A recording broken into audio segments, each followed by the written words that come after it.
आदरणीय अध्यक्ष जी, नए संसद भवन का ये प्रथम और ऐतिहासिक सत्र है।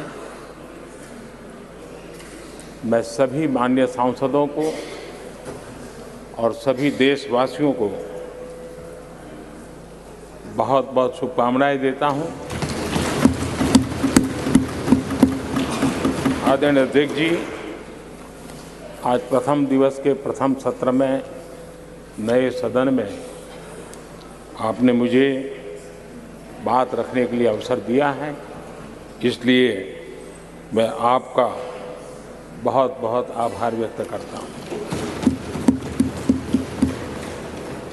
इस नए संसद भवन में मैं आप सभी माननीय सांसदों का भी हृदय से स्वागत करता हूं। ये अवसर कई मायनों में अभूतपूर्व है। आजादी के अमृत काल का ये उषा काल है और भारत अनेक सिद्धियों के साथ नए संकल्प लेकर के नए भवन में अपना भविष्य तय करने के लिए आगे बढ़ रहा है। विज्ञान जगत में चंद्रयान 3 की गगनचुंबी सफलता हर देशवासी को गर्व से भर देती। भारत की अध्यक्षता में G20 का असाधारण आयोजन विश्व में इच्छित प्रभाव, इस अर्थ में ये अद्वितीय उपलब्धियां हासिल करने वाला एक अवसर भारत के लिए बना। इसी आलोक में आज आधुनिक भारत और हमारे प्राचीन लोकतंत्र का प्रतीक नए संसद भवन का शुभारंभ हुआ है। सुखद संयोग है कि ये गणेश चतुर्थी का शुभ दिन है।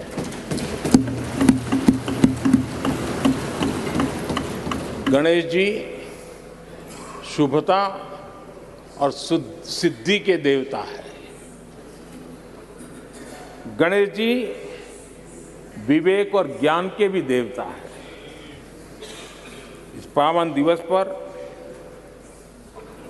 हमारा ये शुभारंभ संकल्प से सिद्धि की ओर एक नए विश्वास के साथ यात्रा को आरंभ करने का है। आजादी के अमृत काल में हम जब नए संकल्पों को लेकर के चल रहे हैं, तब अब जब गणेश चतुर्थी का पर्व आज है, तब लोकमान्य तिलक की याद आना बहुत स्वाभाविक है। आजादी के आंदोलन में लोकमान्य तिलक जी ने गणेश उत्सव को एक सार्वजनिक गणेश उत्सव के रूप में प्रस्तावित करके पूरे राष्ट्र में सुराज्य की आहलेख जगाने का माध्यम बनाया था। लोकमान्य तिलक जी ने गणेश पर्व से सुराज्य की संकल्पना को शक्ति दी। उसी प्रकार से आज ये गणेश चतुर्थी का पर्व लोकमान्य तिलक जी ने स्वतंत्र भारत स्वराज्य की बात कही थी। आज हम समृद्ध भारत गणेश चतुर्थी के पावन दिवस पर उसकी प्रेरणा के साथ आगे बढ़ रहे हैं। सभी देशवासियों को इस अवसर पर फिर एक बार मैं बहुत बहुत बधाई देता हूं।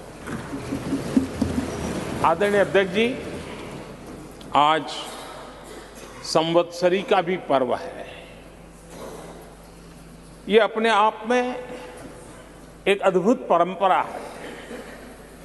इस दिन को एक प्रकार से क्षमा वाणी का भी पर्व कहते हैं। आज मिच्छामि दुक्कड़म कहने का दिन है।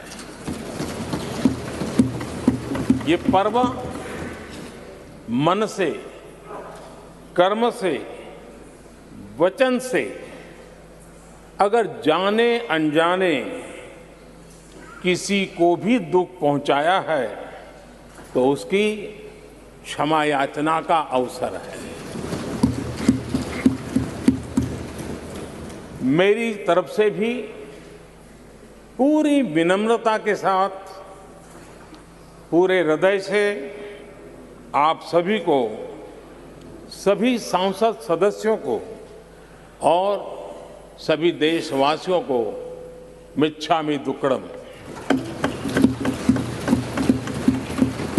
आज जब हम एक नई शुरुआत कर रहे हैं तब हमें अतीत की हर कड़वाहट को भुलाकर आगे बढ़ना है। इस स्पिरिट के साथ जब हम यहां से, हमारे आचरण से, हमारी वाणी से,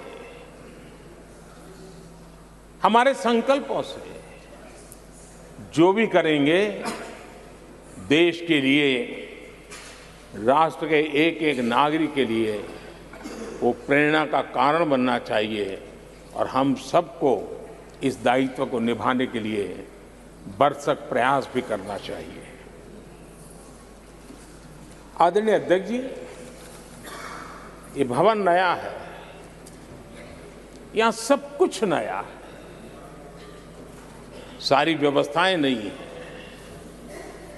यहां तक आपके सब साथियों को भी आपने एक नए रंग रूप के साथ प्रस्तुत किया है।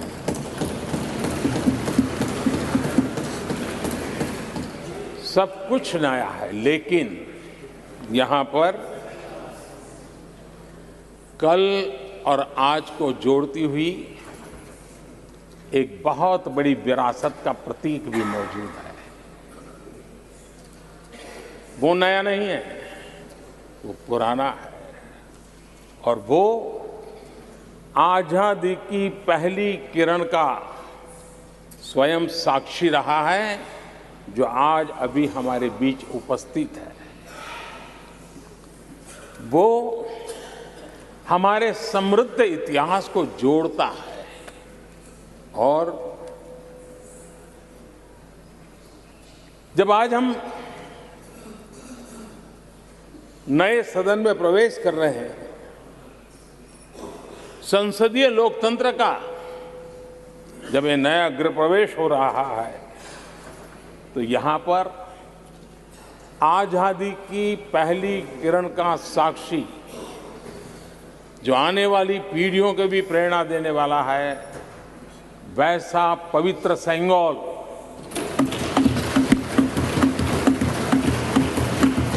और ये वो सेंगोल है जिसको भारत के प्रथम प्रधानमंत्री पंडित नेहरू का स्पर्श हुआ था। ये पंडित नेहरू के हाथों में पूजा विधि कर करके आजादी के पर्व का प्रारंभ हुआ था और इसलिए एक बहुत महत्वपूर्ण अतीत को उसके साथ ये सेंगोल हमें जोड़ता है। तमिलनाडु की महान परंपरा का वो प्रतीक तो है ही, देश को जोड़ने का भी, देश की एकता का भी वो प्रतीक है। और हम सभी माननीय सांसदों को हमेशा जो पवित्र सेंगोल पंडित नेहरू के हाथ में शोभा देता था, वो आज हम सब की प्रेरणा का कारण बन रहा है। इससे बड़ा गर्व क्या हो सकता है। आदरणीय अध्यक्ष जी, नए संसद भवन की भव्यता आधुनिक भारत के महिमा को भी मंडित करती है। हमारे श्रमिक, हमारे इंजीनियर्स, हमारे कामगारों, उनका पसीना इसमें लगा है और कोरोना काल में भी उन्होंने जिस लगन से इस काम को किया है, क्योंकि मुझे कार्य जब चल रहा था तब उन श्रमिकों के बीच आने का बार बार मौका मिलता था और खास करके मैं उनके स्वास्थ्य को लेकर के उनसे मिलने आता था। लेकिन ऐसे समय भी उन्होंने इस बहुत बड़े सपने को पूरा किया। आज मैं चाहूँगा कि हम सब हमारे उन श्रमिकों का, हमारे उन कामगारों का, हमारे इंजीनियर्स का हृदय से धन्यवाद करें, हृदय से, क्योंकि उनके द्वारा निर्मित भावी पीढ़ियों को प्रेरणा देने वाला है। और 30,000 से ज़्यादा श्रमिक बंधुओं ने परिश्रम किया है, पसीना बहाया है इस भव्य व्यवस्था को खड़ी करने के लिए, और कई पीढ़ियों के लिए ये बहुत बड़ा योगदान है। माननीय अध्यक्ष जी, मैं उन श्रमयोगियों का नमन तो करता ही, लेकिन एक नई परंपरा का प्रारंभ हो रहा है, इसका मुझे अत्यंत आनंद है। इस सदन में एक डिजिटल बुक रखी गई है, जिस डिजिटल बुक में उन सभी श्रमिकों के पूरा परिचय इसमें रखा गया है, ताकि आने वाली पीढ़ियों को पता चलेगा कि हिंदुस्तान के किस कोने से कौन श्रमिक ने आकर के इस भव्य इमारत को, यानी उनके पसीने को भी अमरत्व देने का प्रयास इस सदन में हो रहा है। ये एक नई शुरुआत है, शुभ शुरुआत है और हम सब के लिए गर्व की शुरुआत है। मैं इस अवसर पर 140 करोड़ देशवासियों की तरफ से, मैं इस अवसर पर लोकतंत्र की महान परंपरा की तरफ से हमारे इन श्रमिकों का अभिनंदन करता हूं। आदरणीय अध्यक्ष जी, हमारे यहां कहा जाता है, यत् भावो तद् भवति, और इसलिए हमारा भाव जैसा होता है वैसे ही कुछ घटित होता है। यद् भावो तद् भवति, और इसलिए हम जैसी भावना करते हैं और हम जैसी भावना करके प्रवेश किया है, मुझे विश्वास है भावना भीतर जो होगी हम भी वैसे ही खुद भी बनते जाएंगे, और वो बहुत बड़ी स्वाभाविक है। भवन बदला है, मैं चाहूंगा भाव भी बदलना चाहिए, भावना भी बदलनी चाहिए।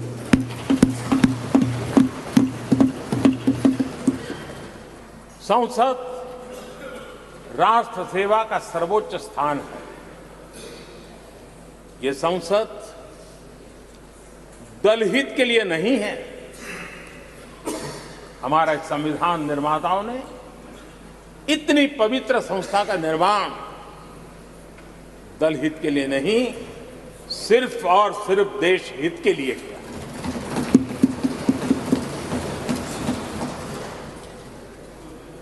नए भवन में हम सभी अपने वाणी से, विचार से, आचार से संविधान के जो स्पिरिट है उन मानदंडों को लेकर के, नए संकल्पों के अनुसार नई भाव को लेकर के, नई भावना को लेकर के, मैं आशा करता हूं अध्यक्ष जी, आप कल भी कह रहे थे, आज भी कह रहे थे, कभी स्पष्ट कह रहे थे, कभी थोड़ा लपेट कर भी कह रहे थे, हम सांसदों के व्यवहार के संबंध में मैं मेरी तरफ से आपको आश्वासन देता हूं कि हमारा पूरा प्रयास रहेगा, और मैं चाहूंगा कि सदन के नेता के नाते हम सभी सांसद आपकी आशा अपेक्षा में खरे उतरें, हम अनुशासन का पालन करें, देश हमें देखता है, आप जैसा दिशा निर्देश करें। लेकिन माननीय अध्यक्ष जी, अभी चुनाव तो दूर है और जितना समय हमारे पास बचा है इस पार्लियामेंट के,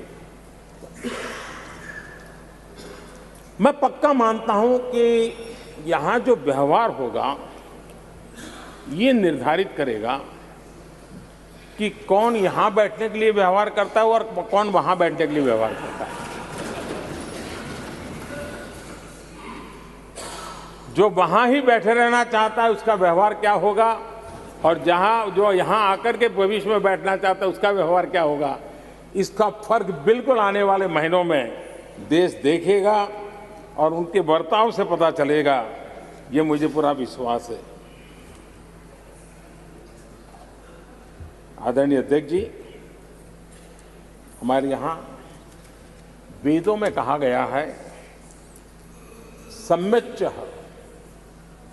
सब्रता भूत्वा वाचम वदत भद्रया, अर्थात हम सब एक मत होकर, एक समान संकल्प लेकर कल्याणकारी सार्थक संवाद करें। यहां हमारे विचार अलग हो सकते हैं, विमर्श अलग हो सकते हैं, लेकिन हमारे संकल्प एकजुट ही होते हैं, एकजुट ही रहते हैं, और इसलिए हमें उसकी एकजुटता के लिए भी भरपूर प्रयास करता रहना चाहिए।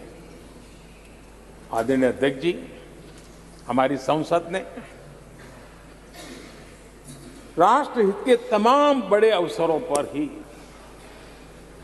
इसी भावना से काम किया है। न कोई इधर का है न उधर का है, सब कोई राष्ट्र के लिए करते रहे। मुझे आशा है कि इस नई शुरुआत के साथ इस संवादीय के वातावरण में और इस संसद के पूरे डिबेट में हम उस भावना को जितनी ज्यादा मजबूत करेंगे, हमारी आने वाली पीढ़ियों को अवश्य हम प्रेरणा देंगे। संसदीय परंपराओं की जो लक्ष्मण रेखा है, उन लक्ष्मण रेखा का पालन हम सबको करना चाहिए, और वो स्पीकर महोदय की अपेक्षा को हमें जरूर पूरा करने की कोशिश करनी चाहिए। आदरणीय अध्यक्ष जी, लोकतंत्र में राजनीति, नीति और शक्ति का इस्तेमाल ये समाज में प्रभावी बदलाव का एक बहुत बड़ा माध्यम होता है,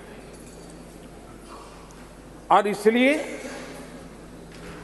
स्पेस हो या स्पोर्ट्स हो, स्टार्टअप्स हो या सेल्फ हेल्प ग्रुप हो, हर क्षेत्र में दुनिया भारतीय महिलाओं की ताकत देख रही है। G20 की अध्यक्षता, विमेन लेड डेवलपमेंट की चर्चा,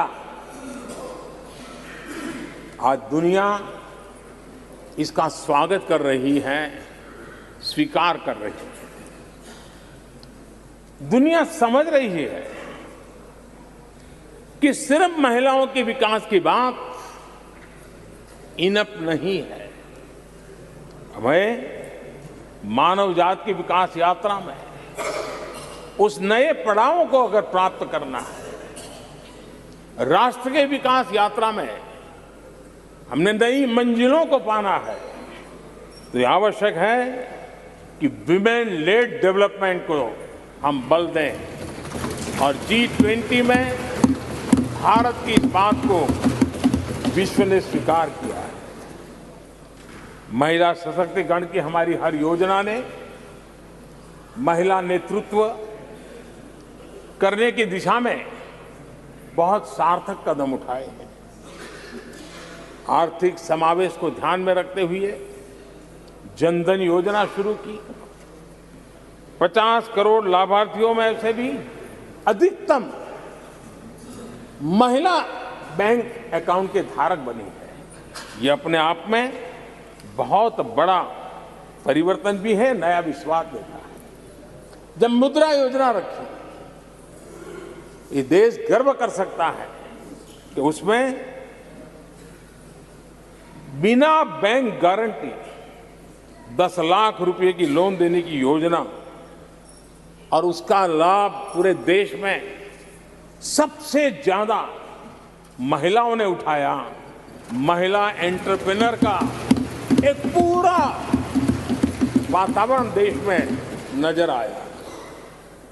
पीएम आवास योजना, पक्के घर, ये भी उसकी रजिस्ट्री ज्यादातर महिलाओं के नाम हुई, महिलाओं का मालिकाना हक बना। आदरणीय अध्यक्ष जी, हर देश की विकास यात्रा में ऐसे माइलस्टोन आते हैं जब वो गर्व से कहता है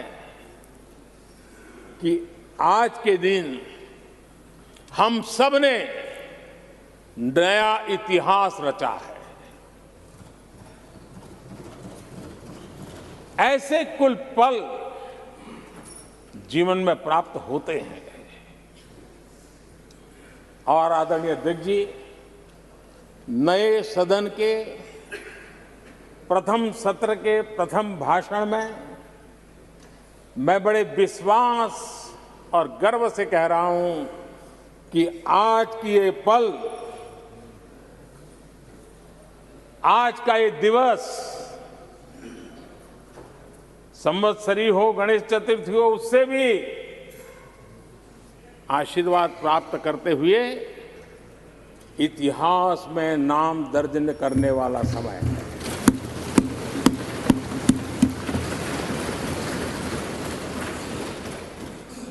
हम सब के लिए पल गर्व की पल है। अनेक वर्षों से महिला आरक्षण के संबंध में बहुत चर्चाएं हुई हैं, बहुत वाद विवाद हुए हैं। महिला आरक्षण को लेकर संसद में पहले भी कुछ प्रयास हुए हैं। 1996 में इससे जुड़ा बिल पहली बार पेश हुआ था। अटल जी के कार्यकाल में कई बार महिला आरक्षण का बिल पेश किया गया, कई बार, लेकिन उसे पार कराने के लिए आंकड़े नहीं जुटा पाए और उसके कारण वो सपना अधूरा रह गया।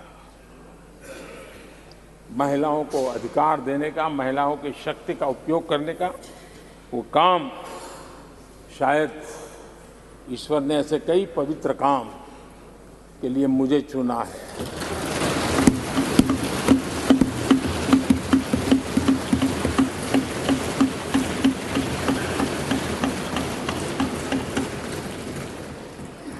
एक बार फिर हमारी सरकार ने इस दिशा में कदम बढ़ाया है।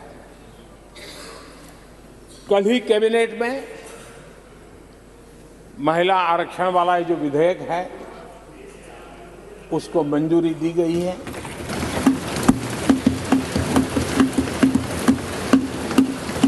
आज 19 सितंबर की ये तारीख इसीलिए इतिहास में अमरत्व को प्राप्त करने जा रहे हैं। आज जब महिलाएं हर सेक्टर में तेजी से आगे बढ़ रही हैं, नेतृत्व कर रही है, तो बहुत आवश्यक है कि नीति निर्धारण में, पॉलिसी मेकिंग में हमारी माताएं, बहनें, हमारी नारी शक्ति अधिकतम योगदान दें, ज्यादा से ज्यादा योगदान दें। योगदान ही नहीं, वे महत्वपूर्ण भूमिका निभाएं। आज इस ऐतिहासिक मौके पर नए संसद भवन में सदन की पहली कार्यवाही के रूप में उस कार्यवाही के अवसर पर देश के इस नए बदलाव का आह्वान किया है और देश की नारी शक्ति के लिए सभी सांसद मिलकर के नए प्रवेश द्वार खोल दें, इसका आरंभ हम इस महत्वपूर्ण निर्णय से करने जा रहे हैं। विमेन लेड डेवलपमेंट के अपने संकल्प को आगे बढ़ाते हुए हमारी सरकार आज एक प्रमुख संविधान संशोधन विधेयक प्रस्तुत कर रही है। इस विधेयक का लक्ष्य लोकसभा और विधानसभाओं में महिलाओं की भागीदारी का विस्तार करने का है। नारी शक्ति वंदन अधिनियम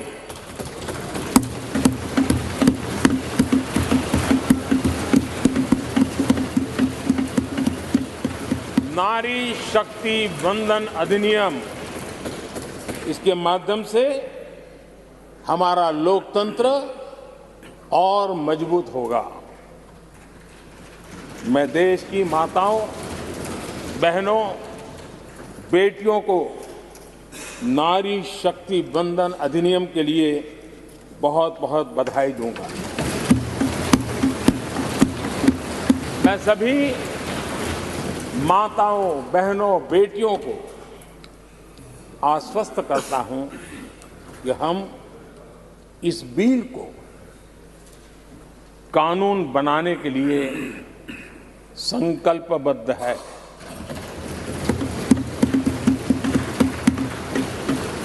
मैं इस सदन में सभी साथियों से आग्रहपूर्वक निवेदन करता हूं,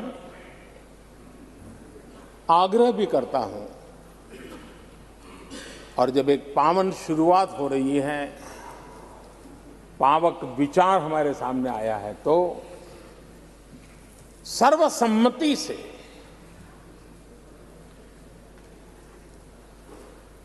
जब ये बिल कानून बनेगा तो उसकी ताकत अनेक गुना बढ़ जाएगी।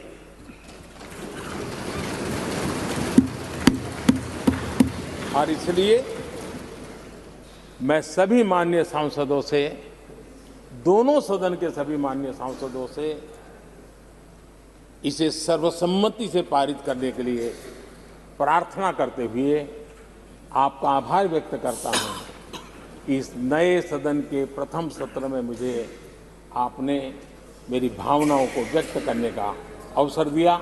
बहुत बहुत धन्यवाद।